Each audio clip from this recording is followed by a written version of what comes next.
Vaginismus itu adalah penyakit. Jadi dipegang dulu bahwa vaginismus itu adalah suatu penyakit. Yang ada di luar sana mikirnya kalau orang nggak bisa penetrasi itu, ya nggak bisa berhubungan, ini cuma karena kurang rileks. Banyak juga yang nggak mau ke dokter tuh kayak yang malu pertama, ya. Terus udah gitu kayak suaminya juga nggak support, support system. Support system kurang, malah banyak drama lah di internal family-nya sendiri. Vaginismus itu ada lagi tuh derajat-derajatnya. Jelasin dong. Gimana? Jadi ada beberapa teman-teman itu gimana? yang rancu dok. Jadi dibilangnya derajat 3 kalau udah dilator nomor 3 gitu. Berarti nggak kayak gitu ya. Iya benar. Jadi nggak kayak gitu. Jadi berdasarkan pemeriksaan dari, fisiknya dari dilihat pemeriksaan dari dokternya. Kalau di Indonesia nih khususnya nih, kayaknya kalau perempuan belum punya anak gimana gitu kan. Jadi dia lebih terbebannya gara-gara keluarga kali ya. Anak, belum hamil gitu kan. Tapi juga kan nggak ngomong kalau vaginismus, jadi udah double gitu ininya bebannya gitu. Ya. Nah itu tuh sebaiknya nih kalau menurut dokter sembuhin vaginismusnya dulu apa fokus ke kehamilan gitu.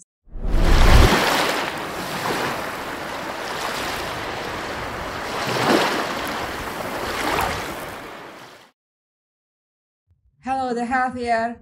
Welcome back to Clinic Dr. House Broadcast, the Lifestyle Clinic. Dalam rangka memperingati Hari Kemerdekaan Republik Indonesia tanggal 17 Agustus, kami dari Klinik Dr. House Lifestyle Clinic peduli pada kesehatan bangsa Indonesia dan terutama pada perempuan Indonesia. Pada hari ini kami kedatangan seorang tamu dari Vaginismus Campaign, Mbak Yuanita. Halo Mbak. Halo. Ditemani juga oleh Dr. Mufti. Dr. Mufti SPOG adalah dokter kandungan dari Klinik Dr. House. Halo dok. Halo. Hari ini kita mau ngobrol-ngobrol seputar vaginismus yang mana di Indonesia ini belum terlalu terangkat permasalahannya ya Mbak Yuanita ya. Dan pada kali ini kami ingin mengangkat masalah vaginismus agar tidak lagi menjadi sesuatu yang menyakitkan atau tidak lagi menjadi sesuatu yang menghalangi kualitas hidup manusia, baik itu secara personal maupun secara rumah tangga. Begitu ya dok ya?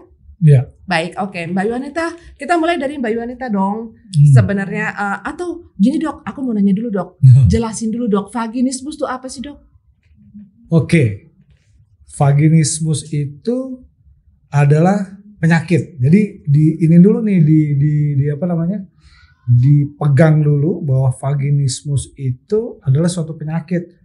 Jadi yang ada di luar sana mikirnya kalau orang nggak bisa penetrasi itu, ya nggak bisa berhubungan, ini cuma karena kurang rileks gitu. Dia dianggapnya nih pasangannya kurang mau nerima atau nggak sayang apa kayak gitu-gitu tuh. Jadi ininya disalahinnya kamu nggak ini nih nggak sayang, nggak ke psikisnya, lebih ke masalah mental dia gitu ya. Jadi harus kita tekankan dulu bahwa vaginismus itu adalah suatu penyakit di mana terjadinya kontraksi di daerah vagina, di otot-otot vagina, sehingga terjadi penolakan pada waktu adanya penetrasi, atau hubungan suami istri. Baik itu penetrasi hubungan suami istri secara seks gitu ya, ataupun penetrasi akibat waktu misalnya mau pasang tampon, atau nih perempuan mau periksa ke dokter ginekolognya, dilakukan pemeriksaan dalam misalnya, itu nggak bisa tuh, atau USG transvaginal itu nggak bisa, itu dibilang namanya vaginismus.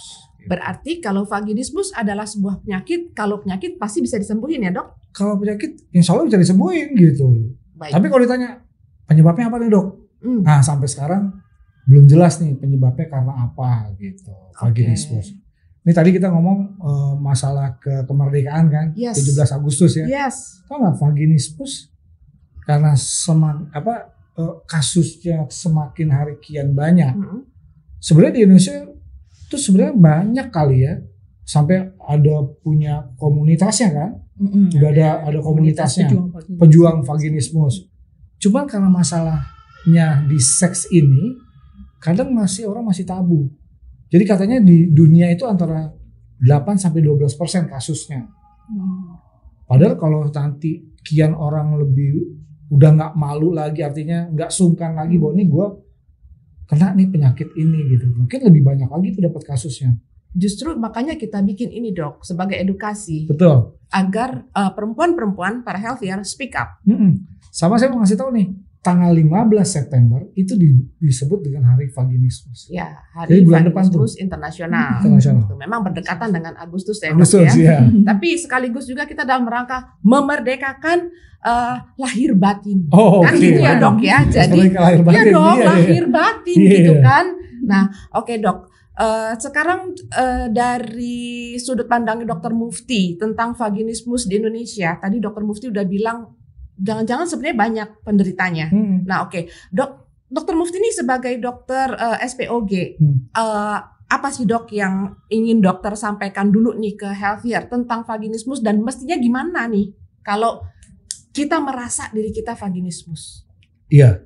Jadi ini sebenarnya waktu mungkin hampir setahun yang lalu ya kita sempat bikin juga podcast tentang vaginismus ya. Sama Yuanita juga.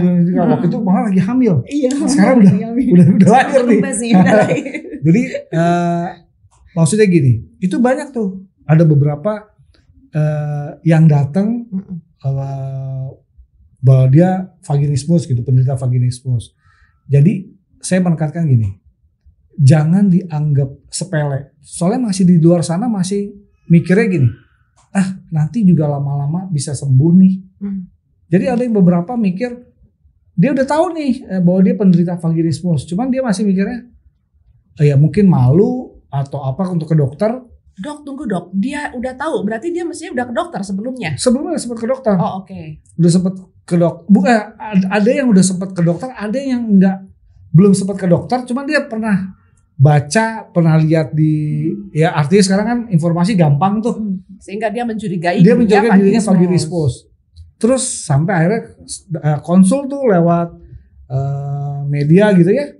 Terus saya bilang ya jangan didiemin, kalau diperiksa dulu ke dokter, bener gak nih ini suatu vaginismus gitu. Karena kalau misalnya emang vaginismus bisa kok diobatin. Karena kalau didiemin artinya nggak akan bisa, nanti akan sembuh nih sendiri.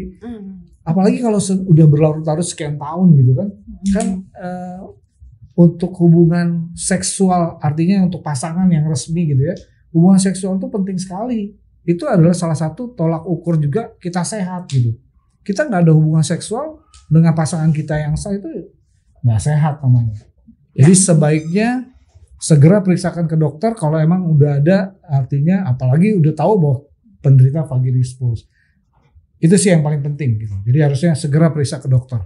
Oke, itu dari Dr. Mufti. Nah sekarang dari Yuanita, Yuanita sebagai survivor vaginismus dan sekarang sudah berhasil punya anak. Iya. Berarti satu bukti bahwa memang vaginismus bisa disembuhkan dan berhasil punya anak. Nanti healthier bisa lihat anaknya nanti ada waktunya gitu kan.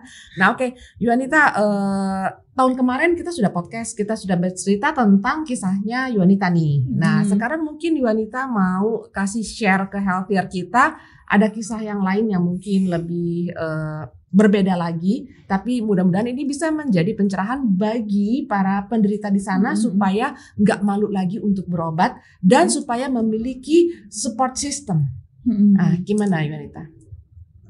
Ya pertama kalau misalnya udah berasa kayak ada something wrong gitu ya, nggak bisa melakukan hubungan kayak yang tadi Dr. Mufti sampaikan, atau ya pasti kan nggak mungkin nggak berasa gitu, pasti berasa, tapi kok ada something yang different gitu kan, nggak wajar gitu kan. Ya udah tahu kayak gitu, ya udah langsung cari dokter aja yang tepat gitu, konsultasi langsung. Terus banyak juga yang nggak mau ke dokter tuh kayak yang malu pertama, terus udah gitu kayak suaminya juga nggak support, support system kurang, malah banyak drama lah di internal family-nya sendiri sama suaminya tuh malah banyak drama. Kadang-kadang juga malah dramanya melebar lagi ke mertuanya dan yang lain-lain gitu-gitu kan. Akhirnya dia nggak ada support system nih. Kalau menurut aku nih ya, dari pandangan aku yang aku pernah ngalamin, ya lebih baik ya kan kesehatan kita tuh ya kita juga yang ngerasain kan. Ya udahlah kalau misalnya suaminya nggak support, langsung sendiri aja kan. Sekarang banyak informasi. Terus udah gitu juga ada komunitas yang bisa sharing gitu kan. Ya lebih baik ya bisa memberdayakan diri gitu. Jangan sampai berlarut-larut. Soalnya nanti takutnya berpengaruh ke kesehatan mental kita. Ya, itu tadi bicara masalah kesehatan mental, rupanya YouTube kita pernah alhamdulillah sempat menghalangi seseorang untuk bunuh diri gara-gara vaginismus, Dok. Wow. Ya, gitu, terus dan ada yang mau dicerain juga sama suaminya. ya, Oh, dan itu ya, akhirnya kasusnya pas banyak, lihat jadi bermanfaat, kasusnya ya. banyak. bersemangat gitu. Ya. Jadi mungkin ada beberapa wah nggak enggan juga join komunitas, tapi kan bisa lihat kayak YouTube Iya, apa sekarang udah banyak dan Ya, ada juga YouTube kita tahun lalu gitu. ya. Nah itu kemarin ada yang melihat juga, terus ternyata dia mau diceraikan sama suami Suaminya. dong gitu. Terus Iya. makanya kemarin sempat nanya apa bisa konsultasi online, mungkin Bisa. Dokter Mufti juga Iya. Bisa. Sudah kita jawab itu kemarin ya, bahwa bisa nah, ini biar konsultasi healthier online. yang lain Iya. biar bisa tahu juga. Jadi mungkin bisa konsultasi online dulu, Iya. misalnya enggan langsung Iya, ketemu betul. gitu. Ya aku rasa sih gitu sih, pokoknya segera terbuka berkonsultasi, terbuka dengan orang yang tepat, terus biar cepat sembuh, biar nggak ngaruh ke kesehatan mental. Iya, baik. Nah, dari tadi keterangannya Yuanita, ada pertanyaan satu untuk Dokter Mufti. Tadi kalau Yuanita bilang kalau sudah ada gejala yang tidak enak, buruan ke dokter. Nah, itu kan bagi yang sudah menikah. Nah, Dok, apakah yang bagi yang masih single, dia bisa tahu dirinya vaginismus atau tidak? Sementara dia sudah tahu ilmunya nih tentang vaginismus, Dok. Katakan seperti itu. Gimana menurut Oke, dokter? jadi emang kalau itu pertanyaannya, karena pengertian vaginismus kan terjadinya suatu keadaan di mana tidak bisa melakukan penetrasi. Sementara kalau dia belum menikah, artinya belum seks aktif. Dia belum tahu kan? Itu nggak akan tahu, nggak ada tuh tanda-tandanya. Oh, gue nih vaginismus nih. Nggak ada gejala, Dok. Karena sampai sekarang juga penyebabnya nggak tahu apa gitu. Beda kalau tahu penyebabnya kan, oh kalau penyebabnya karena ini. Beda misalnya gini, vaginismus itu sebenarnya kan ada dua nih. Apa tuh, Dok? Vaginismus yang primer Primer. sama yang sekunder. Kalau yang primer itu keadaan yang memang dia dari awal memang nggak bisa tuh melakukan penetrasi sama sekali, kan gitu. Itu yang primer. Kayak saya. Nah, kayak Yuanita. Ada lagi yang sekunder. Kalau yang sekunder itu vaginismus yang dia sebelumnya bisa penetrasi,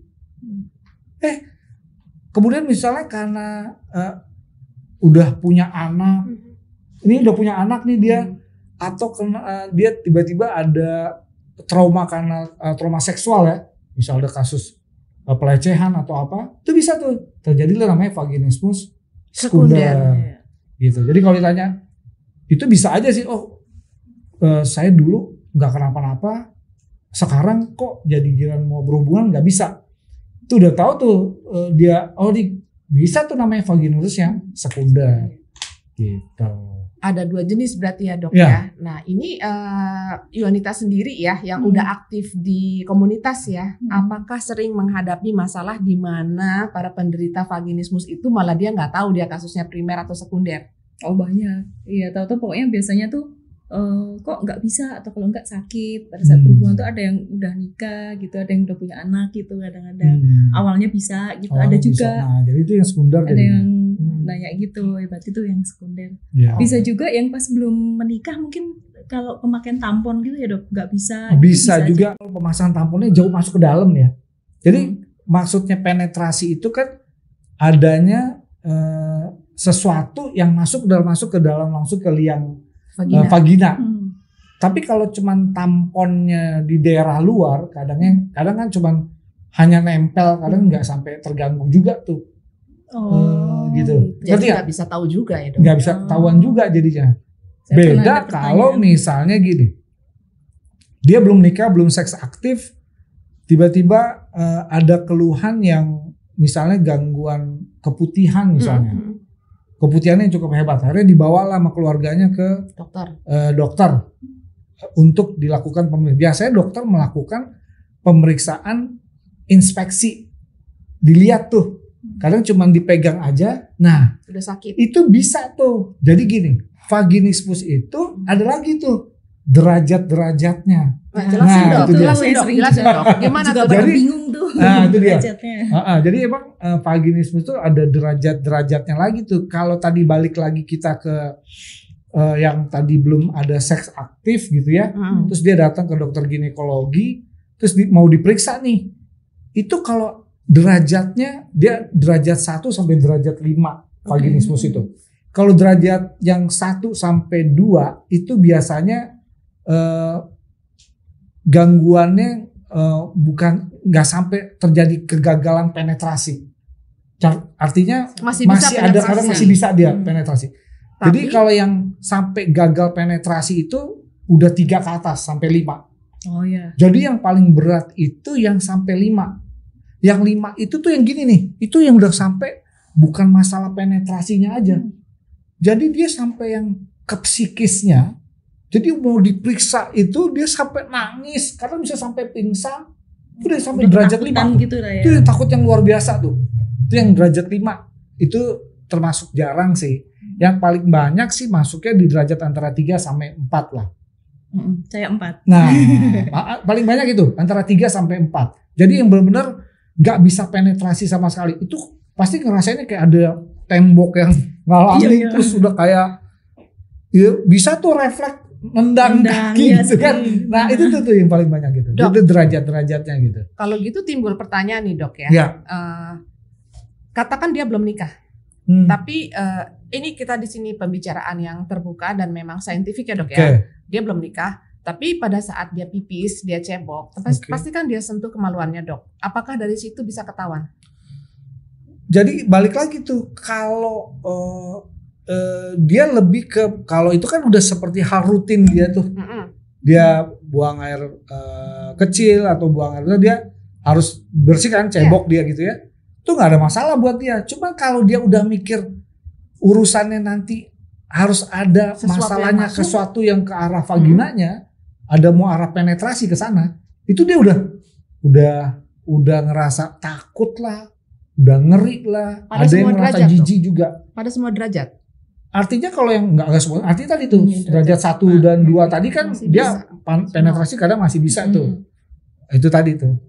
Nah, jadi kayak gitu. Jadi derajat tuh bukan itu ya. Jadi ada beberapa teman-teman itu yang rancu, Dok. Jadi dibilangnya derajat 3 kalau udah dilator nomor 3 gitu. Berarti nggak kayak gitu ya. Iya benar. Jadi nggak kayak gitu. Jadi berdasarkan pemeriksaan dari fisiknya. Dari dilihat pemeriksaan dari dokternya, tingkatannya nih sampai seberapa nih, kalau misalnya artinya penetrasinya ternyata masih bisa dilakukan, tapi itu pun dengan yang artinya masih emang ada sakitnya juga, tapi artinya nggak sampai gagal gitu penetrasinya. Itu biasanya bukan dari dilatator yang dimaksudnya Yunita kan.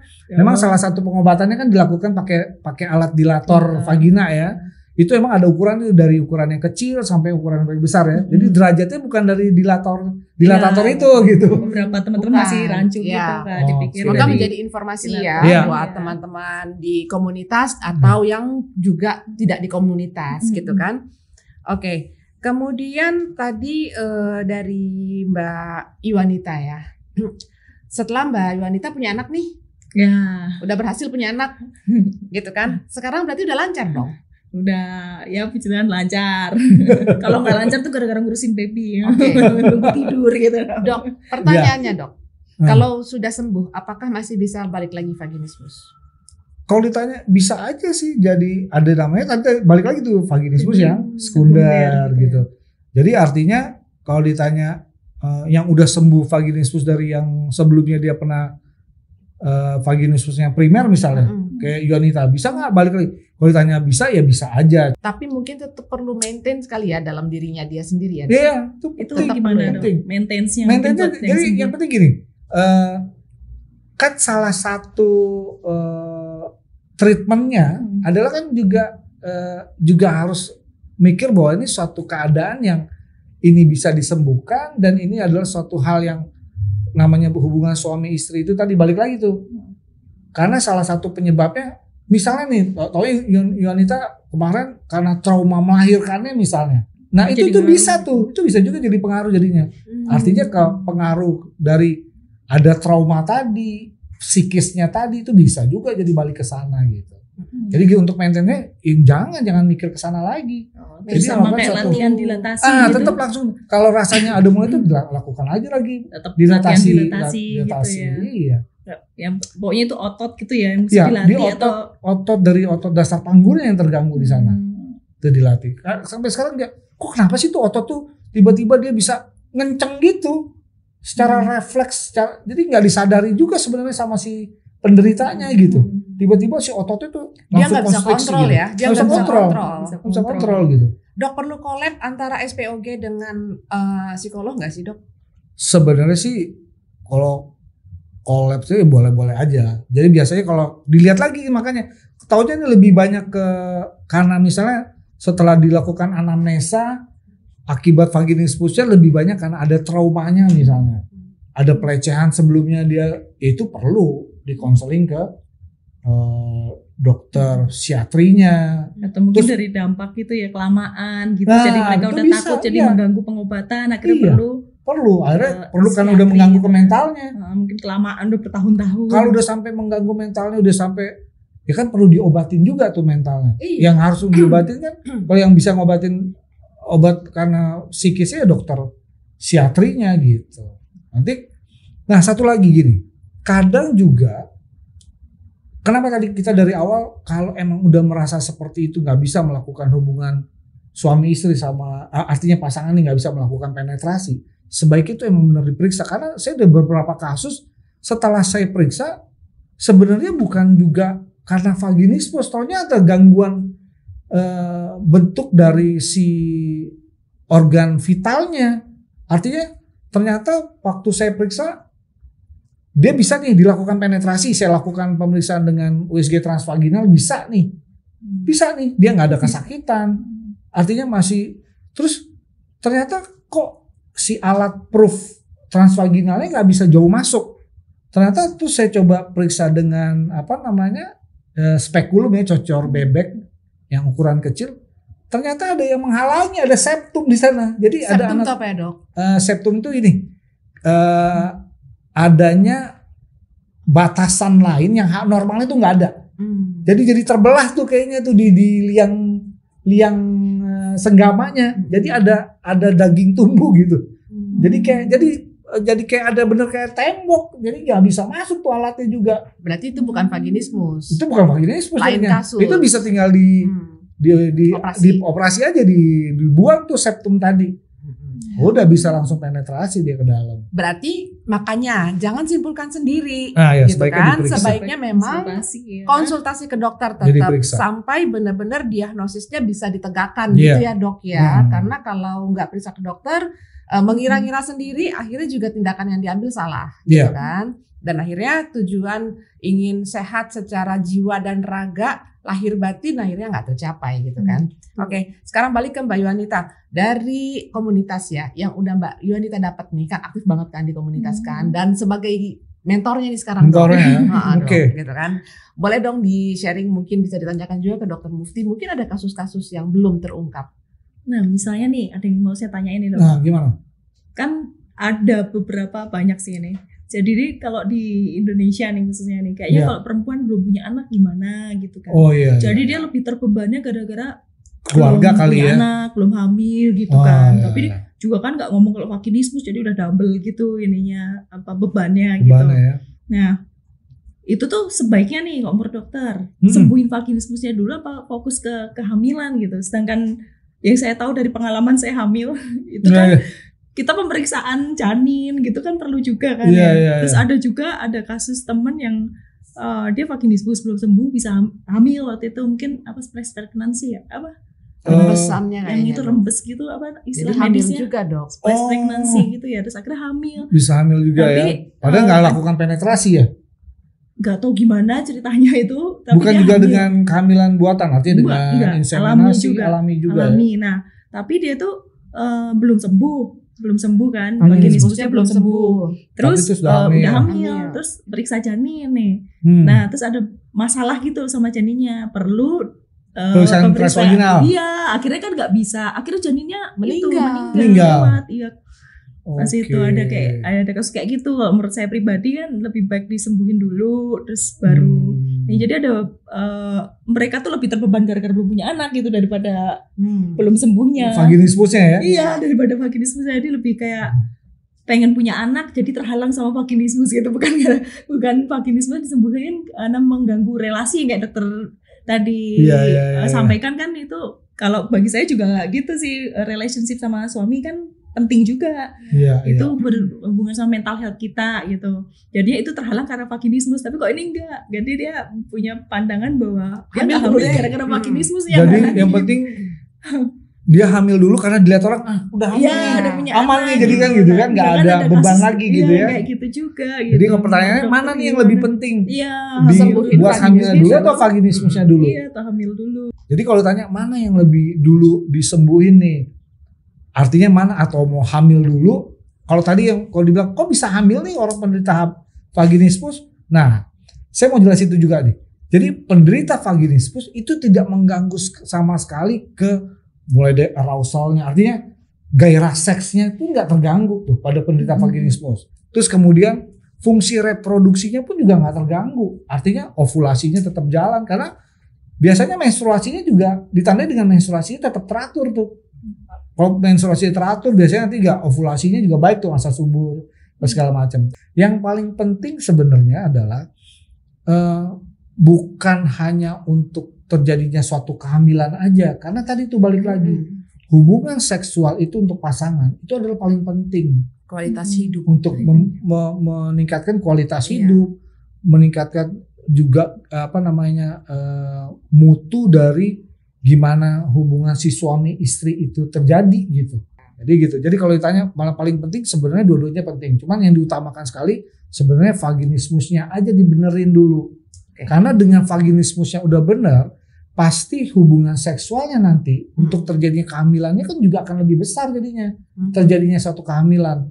Ketimbang vaginismusnya nggak dibenerin gitu. Iya, iya. Nah gitu. Ya, punya anak memang menyenangkan dan Betul. bisa membuat kita bangga. Oke. Tapi alangkah baiknya kalau kita juga mencintai diri kita juga ya, gitu kan. Sembuhin dulu Benar. penyakit yang ada di dalam diri kita, gitu kan. Jangan Iya. terbebani sama keinginan pikiran sendiri harus punya anak, atau apalagi dari faktor eksternal Betul. harus punya anak. Jangan, sembuhin dulu dirinya sendiri Iya. gitu. Dan untuk bisa sembuh itu tadi Dokter Mufti udah bilang, sembuhin dulu vaginismusnya, baru kita berpikir soal anak gitu kan. Oke, ada lagi Mbak Yuanita? Menarik tuh, pasti banyak ya. Apa aja tuh? Boleh tuh. Gue kasusnya Ya, dia. kebanyakan seputar mereka tuh takut anak gitu, tentang anak. Tentang Dia, anak. ditanyain, terus ada yang ditanyain anaknya berapa gitu, boro-boro masuk aja enggak. Nggak bisa gitu ya. Oke. Boro-boro Terus punya sampai- anak ya. terus jadi mereka tuh kayak beban gitu, terus sampai yang jadi tujuannya akhirnya jadi bukan goalnya sembuh tapi anak gitu. Gimana ke anak ya. Oke. Terus ada juga yang akhirnya punya anak juga, ya tadi ada yang hamil jadi kayak gitu. Terus ada juga yang sampai melahirkan, mau melahirkan, terus juga bermasalah di pas mau melahirkan, periksaan pembukaan, gitu kan jadi nggak bisa kan. Nggak Terus jadi mungkin, kayak ya. jadi dia bingung sendiri mau ngomong apa-apa gitu kan.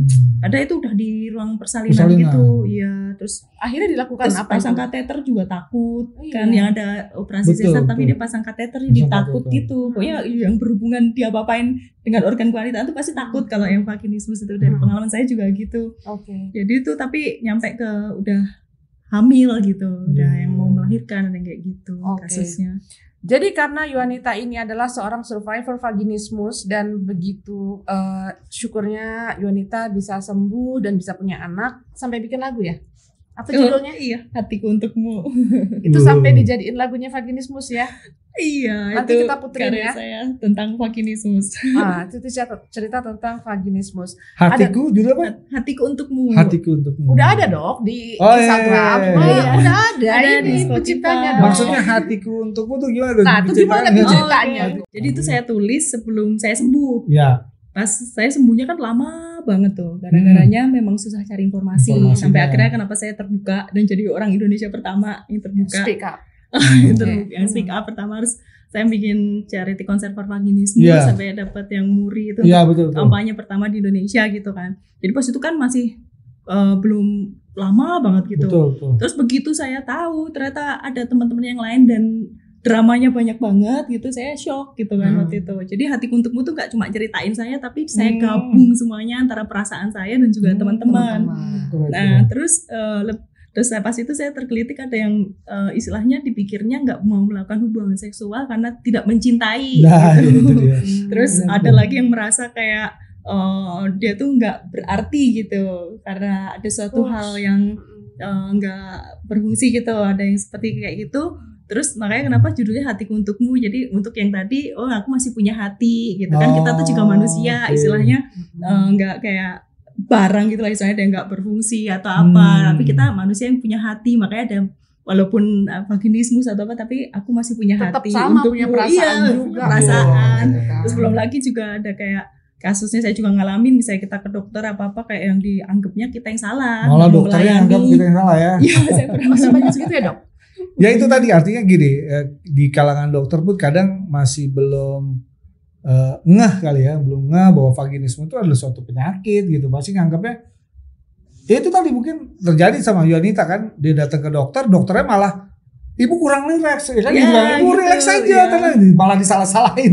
Itu tadi Terus- karena kalau dokter itu tahu bahwa ini dia penderita vaginismus, ya nggak akan mungkin dipaksa. Memang penyakit, emang nggak akan bisa gitu. Terus ada kayak mental kita jadi down. Kayak dulu saya pernah ngalamin kan, kayak emang dulu pernah ya sama ini cowok sebelum nikah gitu. Wah, Kalau yang malah enggak kan sampai jadi kayak kita gitu. gitu. Wah, Malah sampai gue kayak dituduh gitu. Melebar. misalnya gitu. Dan melebar kemana-mana, nggak fokus di situ. Terus akhirnya mental jadi turun. Makanya itu judulnya Hatiku Untukmu sebenarnya. Oke. Itu kayak Sebuah konfirmasi lah. iya, Gua untuk nggak para gitu kan. iya, para suami dan para tenaga medis Yes. gitu.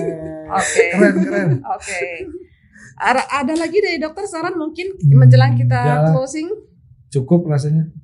Cukup. Oke. Demikian Healthier. Semoga informasi dari kita bermanfaat. Ada beberapa konklusi yang kita dapatkan adalah, pertama, bila Healthier mengalami gejala-gejala seperti yang tadi disebutkan oleh Dr. Mufti dan Yuanita, pertama kali adalah datang dulu ke dokternya sampai memang benar-benar diagnosis vaginismus dapat ditegakkan. Iya. Jadi jangan ambil kesimpulan sendiri. Kemudian bila memang sudah tegak diagnosis vaginismus, langkah selanjutnya adalah diobati ya dok ya. Diobatin. Bukan didiamin. Bukan Bukan didiamin. nggak bisa sembuh sendiri.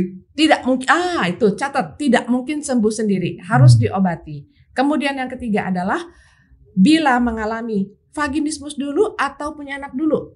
Jawabannya adalah vaginismusnya dulu yang disembuhin, begitu kan? Kemudian yang keempat, ini yang juga penting banget adalah membangun support system, baik dari suami, keluarga atau mungkin teman-teman yang lain. Dan kita juga di sini di Klinik Dr. House tentu kita juga merupakan sebuah support system ya dok ya, Ya. bagi para perempuan Indonesia yang benar-benar memang ingin sehat lahir dan batin gitu ya. Demikian Healthier dari Oke. Klinik Dr. House Broadcast, The Lifestyle Clinic.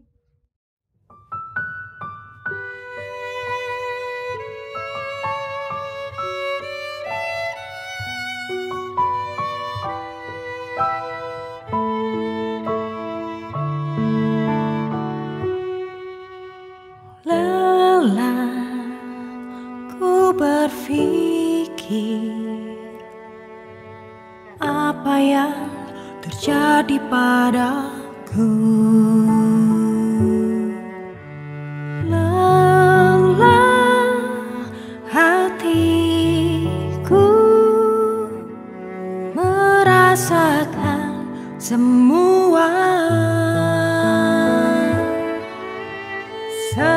Sempat ku merenung apa salahku, hingga ku tak mampu memberimu kenikmatan cinta. Bukan ku tak mau, tapi ku tak mampu. Bukan ku tak cinta, tapi ku tak bisa. Ku harap dirimu selalu ada di sisiku, dan aku masih punya hati yang ada untukmu.